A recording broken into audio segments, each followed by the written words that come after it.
Bismillahirrahmanirrahim. Assalamualaikum warahmatullahi wabarakatuh.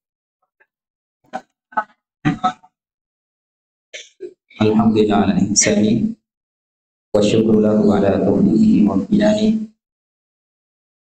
Asyhadu an la ilaha illallah ta'ziman li sya'ni wa asyhadu anna Muhammadan abduhu wa rasuluh. Ad-da'i ila ridwani. Allahumma shalli wa sallim wa barik ala nabiyyina Muhammadin wa ala alihi wa sahbihi ajma'in, amma ba'd. Ikhwatal iman, azakumullah, kaum muslimin dan muslimat yang semoga senantiasa dirahmati oleh Allah Subhanahu wa taala. Kita bersyukur kepada Allah atas segala nikmat dan karunia yang Allah Subhanahu wa taala berikan. Berupa nikmat iman dan Islam dan hadirnya kita di tempat yang dimuliakan ini, semoga kita mendapatkan tambahan yang. Kemudian salawat dan taslim kita haturkan kepada junjungan dan panutan kita Muhammad sallallahu alaihi wasallam. Semoga salam hormat kita tercurah kepada beliau, para sahabatnya, keluarganya, dan seluruh umatnya hingga hari kiamat nantinya. Baik, ikhwatan iman azakumullah. Kemudian yang selanjutnya, oh ini sudah ya, menyembelih untuk selain Allah Subhanahu wa taala. Oh, baru dua yang disebut. Ya, ini hadis terkait orang yang yang satunya memberi kurbannya kepada patung dengan seekor lalat, maka dia masuk ke dalam neraka. Ya, kemudian yang satunya tidak mau memberikan sembelihan meskipun dengan seekor lalat. Fadarabu unuqah, maka laki-laki ini dipenggal lehernya. Tapi kata Nabi, fadakhalal jannah, dia pun masuk ke dalam surga. Ya, sehingga hadis ini meskipun hadisnya mauquf, apa maknanya mauquf? Hanya sampai kepada siapa mauquf itu? Ya, kepada sahabat. Ya, kalau marfu, ya sampai kepada Nabi SAW. Jadi mauquf hanya sampai kepada sahabat, dan yang dimaksud di sini adalah sahabat Salman Al-Farisi. Ya, faedah yang pertama, kurban adalah ibadah. Ini sudah kita bahas ya. Sebagaimana ayat yang pertama, qul inna salati wa nusuki. Wa nusuki artinya ya dzabhi, ya sembelihanku. Kemudian yang kedua, ancaman orang yang berbuat syirik. Ancaman orang yang berbuat syirik. Di antara ancamannya yang pertama, terhapusnya amalan. Ya, kalau dia berbuat syirik, ya bukan terhapus dosanya tapi terhapus amalannya. Allah mengatakan, wa may yakfur bil iman faqad habita amalu. Siapa yang kufur setelah dia beriman, maka akan terhapus seluruh amal kebaikan yang kedua yang dia lakukan, ya. Yang dia lakukan. Bahkan dalam ayat yang lain jamaah sekalian, Allah berfirman untuk Nabi sallallahu alaihi wasallam, wa laqad uhiya ilaika wa ilal ladzina min qablika la in asyrakta la yahbatanna amal wa la takunanna minal khasirin.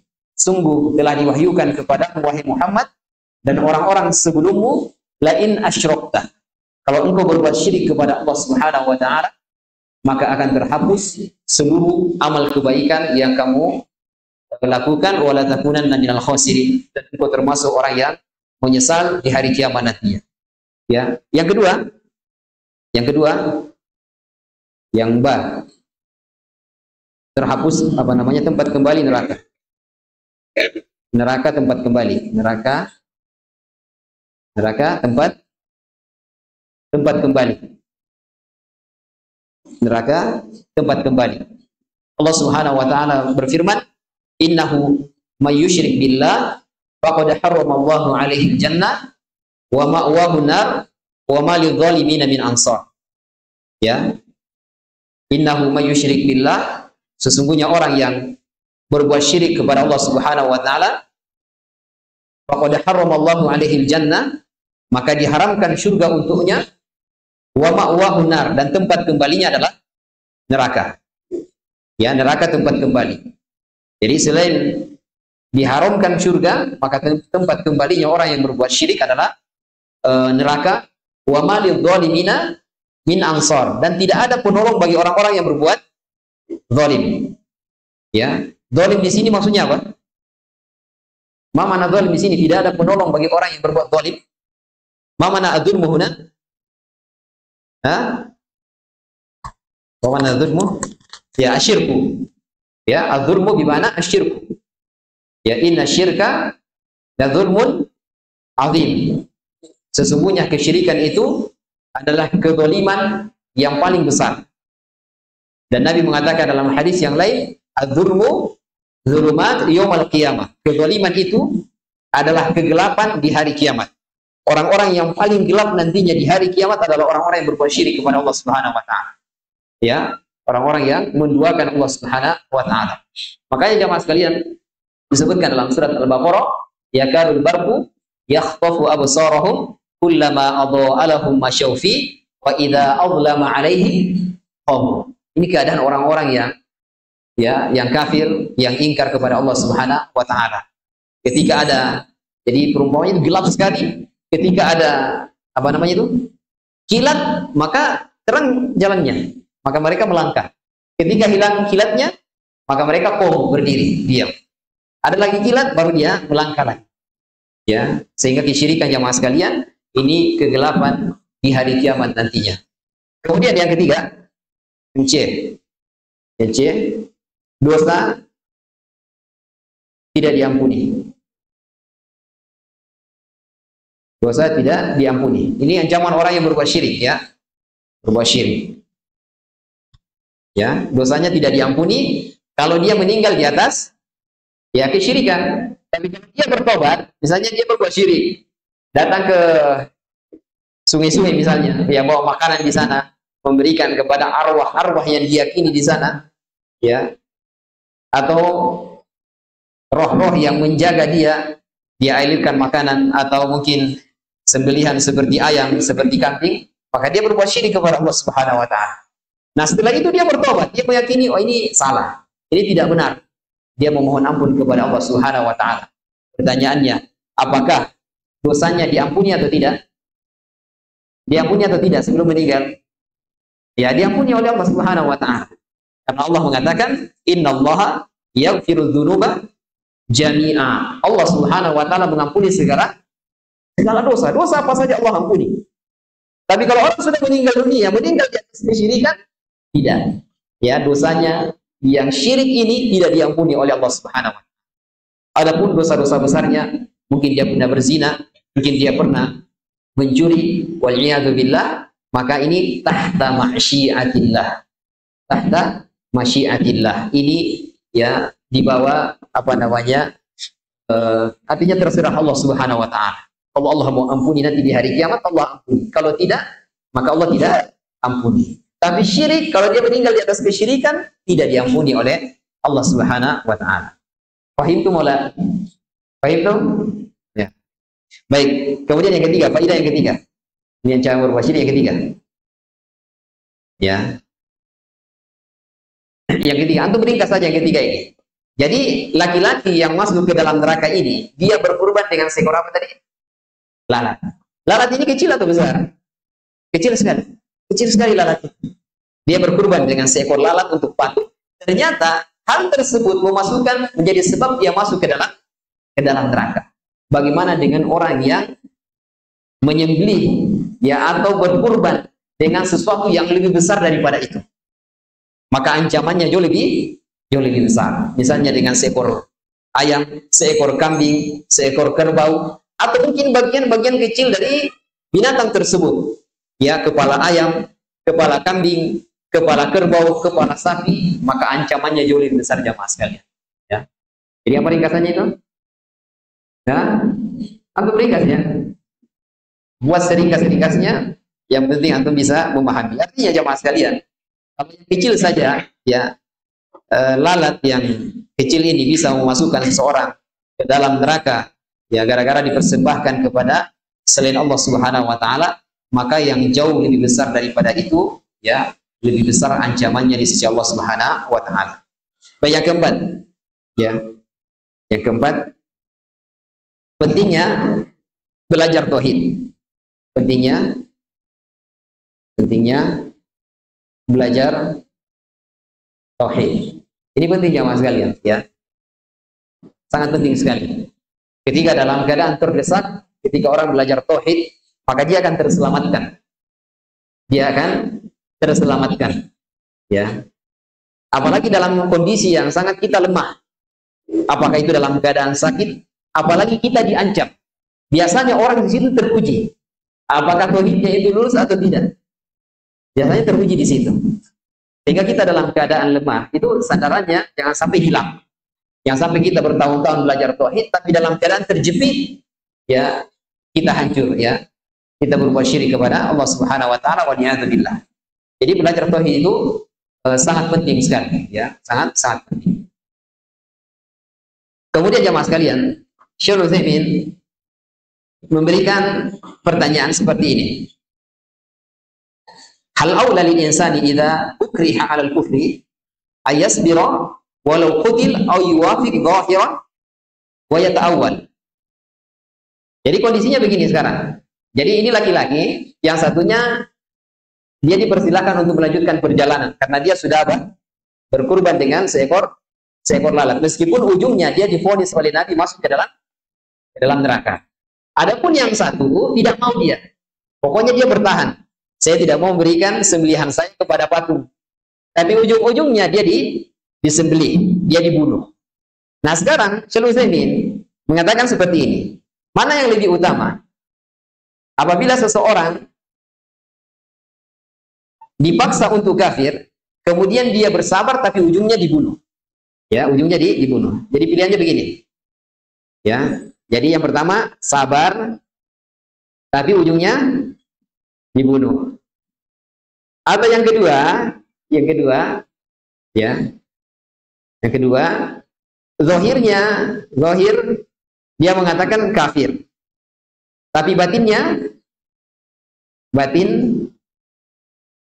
muslim. Ya, batinnya muslim. Yang mana yang dipilih dari dua pilihan ini, ya? Maka kata beliau, hadhil masalah fiha tafsilun. Ini perlu ditafsirkan, dirincikan. Yang pertama, ayyuwafiq zahiran wa batinan. Ada orang yang kondisi yang pertama, zahir dan batinnya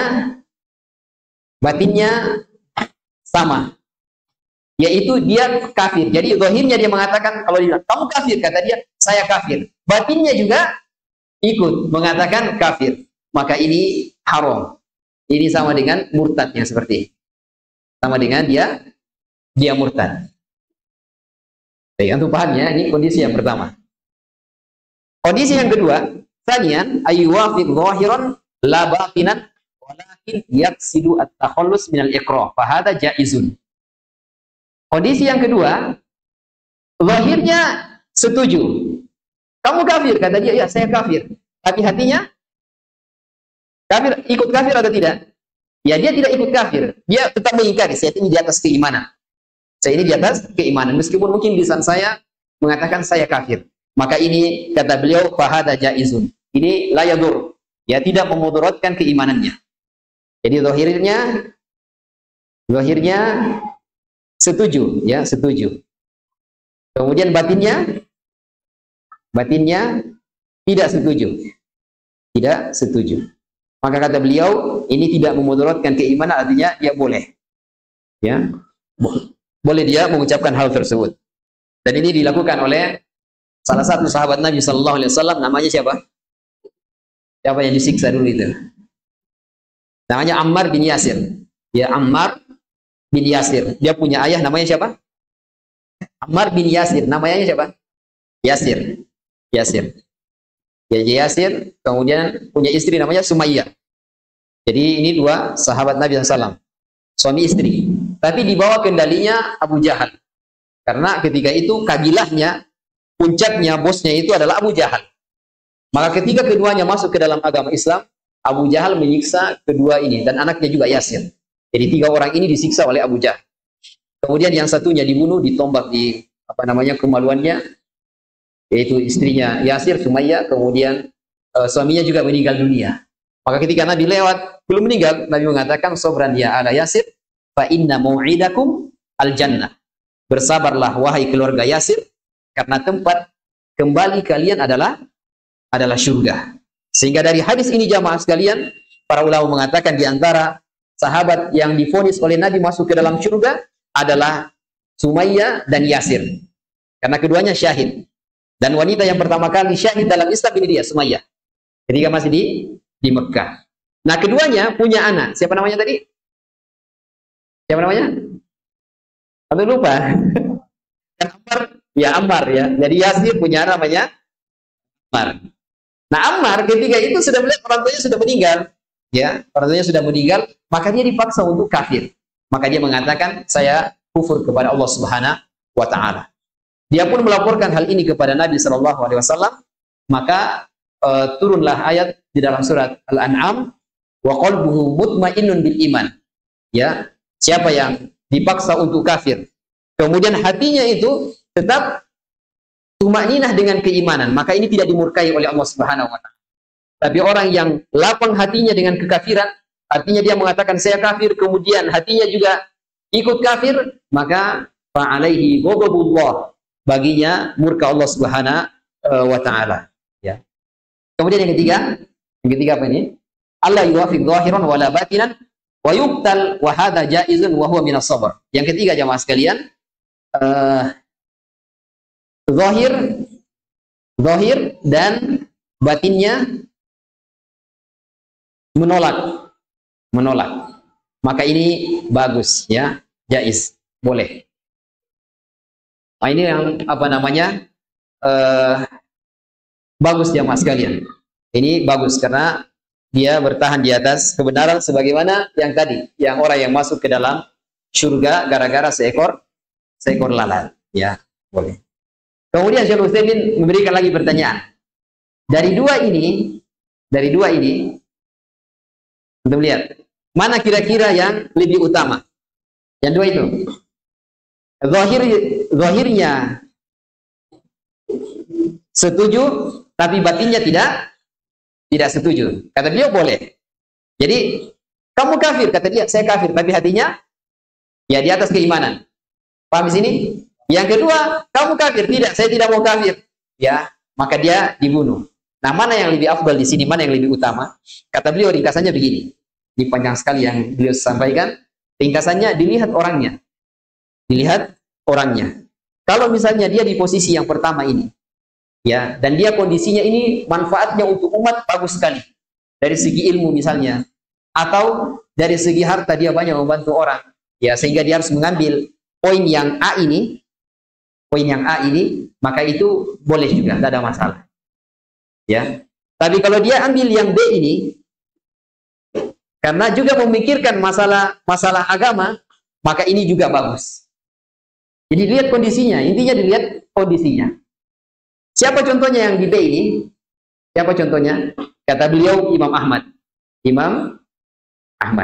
Ini ketika terjadi namanya mihnah, yaitu para ulama di Baghdad dites semuanya.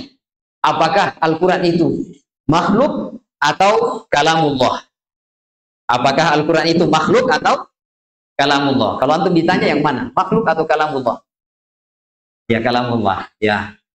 Nah, di antara ulama di Baghdad ada yang bahasanya itu bertakiyah. Bertakiyah itu menyembunyikan. Dia mengatakan Al-Quran makhluk, tapi batinnya kalamullah. Ada ulama yang seperti itu. Ada juga ulama yang konsisten, tidak. Pokoknya Al-Quran itu kalamullah. Kau mau silahkan. Nah, ketika itu yang berkuasa adalah orang-orang Mu'tazilah. Aku sudah belajar Mu'tazilah? Ya, orang Mu'tazilah. Maka ulama yang mengatakan Al-Quran itu adalah kalamullah dibunuh. Di antaranya adalah muridnya Al-Imam Asy-Syafi'i. Tapi ternyata Imam Syafi'i sudah meninggalkan kota Baghdad. Dia menuju ke mana? Ke Mesir. Jadi sampai di Mesir dia mengatakan, saya tidak tahu kenapa saya meninggalkan Baghdad kemudian menuju ke negeri Mesir. Sehingga lahirlah namanya Qaulul Qadim dan Qaulul Jadid. Qaulul Qadim itu pendapatnya Imam Syafi'i ketika masih di mana?